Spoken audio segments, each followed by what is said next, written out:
In the sacred pages of the Bible, we find stories that transcend time. They are stories that speak to us of grace, redemption, and unwavering love. Today, we delve into one of them, the moving story of Mephibosheth. His name, perhaps little known, holds a profound truth for each of us. It is an echo of divine mercy that resonates in our own hearts. Prepare to be inspired by this story of restoration. Mephibosheth was the son of Jonathan, King David's beloved friend. He was also the grandson of King Saul, destined for a life of nobility and privilege. But fate, or what seemed to be it, had other plans. When Mephibosheth was just 5 years old, devastating news shook the kingdom. King Saul and his son Jonathan had fallen in battle. Panic gripped the royal house at the imminent arrival of the new king.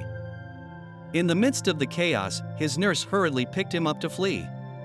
However, in her haste, the child fell and was crippled in both feet. Thus, tragedy marked his body and his future. Eventually, Mephibosheth was taken to a place called Lodabar. This name means without grass or without words. It was a desolate place, a forgotten corner where hope seemed to have no place. There he lived for years, hidden and marginalized, far from the greatness that was his by birth.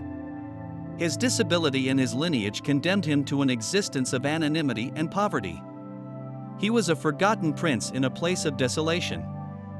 His life was a reflection of hopelessness, a wounded soul in a crippled body.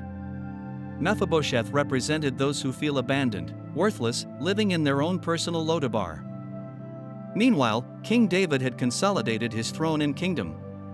One day, his heart was moved as he remembered a promise. He had made an unbreakable covenant of friendship with Jonathan, Mephibosheth's father. David asked, "Is there still anyone from Saul's house to whom I can show kindness for Jonathan's sake?" His question was not a coincidence, but the echo of a divine covenant. It was the manifestation of a grace that sought to spread. It was then that Ziba, a servant of Saul's house, revealed the existence of Mephibosheth. He told the king that he was living in Lodabar, crippled in both feet. David's favor was about to reach the unthinkable. King David sent for Mephibosheth. Imagine the surprise and fear of this crippled man upon receiving the royal summons.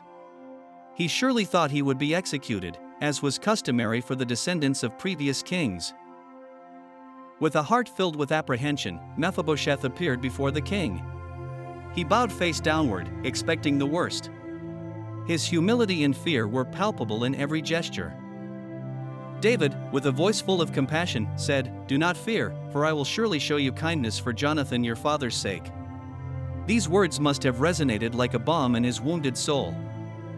King David not only spared his life, but went much further. He restored all the lands that had belonged to his grandfather Saul. From one moment to the next, Mephibosheth went from poverty to abundance.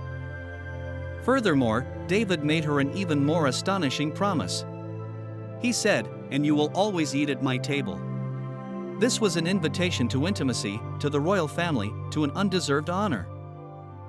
Mephibosheth, overwhelmed by such kindness, replied, "Who is your servant, that you should look upon a dead dog like me?"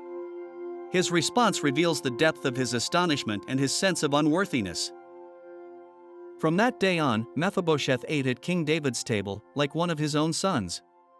His disability was not a hindrance, but a constant testimony to the grace that had befallen him. He no longer lived in Lodabar, the place of oblivion and desolation. He now resided in Jerusalem, in the royal palace, enjoying the king's provision and protection. His life was completely transformed. Her story is a powerful reminder that God's grace is not based on our merits. No matter how crippled or unworthy we feel, He seeks us out and calls us into His presence. The story of Mephibosheth is a mirror of our own redemption. Before knowing Christ, we were like Mephibosheth, crippled by sin, living in our own spiritual Lodabar. We were far from God's presence. But God, in His infinite mercy, sought us out. For the sake of His Son, Jesus Christ, He called us out of darkness into His marvelous light. He restored our inheritance and gave us a place in His family. Now, by God's grace, we eat at His table. We have access to His presence, His provision, and His unconditional love. We are children of the King, not because of what we have done, but because of what he has done for us. May the story of Mephibosheth inspire us to live in the fullness of God's grace.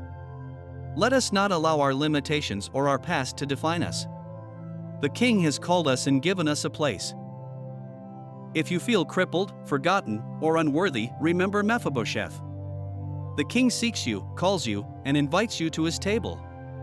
His love is greater than any wound or desolation. Accept his invitation, live in his grace, and share this life-changing truth with others. You are loved, you are restored, and you have a permanent place at the King's table.